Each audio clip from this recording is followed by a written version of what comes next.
Mga mamits, may galunggong ako rito. Malinis na yan. Binabad ko muna siya sa tubig na may asin. Pag hindi kayo nagmamadali, pwede nyo siyang ibabad. Pero pag nagmamadali, pwede nang direkta na lang.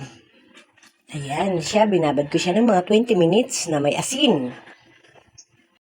Dito naman tayo sa ating mga rekado. Ayan, may hiniwa na akong sibuyas. At may maliit ako ng carrots, sinama ko na. At may kamatis naman ako. At siling haba. At yan naman yung mga seasoning. Ilagay na natin sa isang lalagyan. Sa kawali. Ilinagay na natin yung kamatis. Isusunod na natin yung galunggong.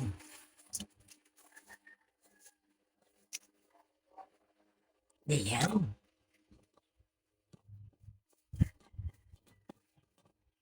Ilalagay na natin yung dahon ng paminta. At seasoning. Dapat yung buong paminta yan. Kaso wala tayong buong paminta. Kaya kung ano na lang ang mayroon. Pareho lang naman yan.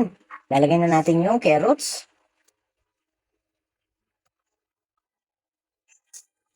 At sibuyas.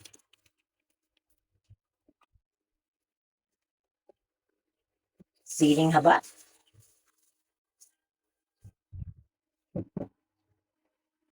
Lalagyan natin ng 2 kutsarang patis.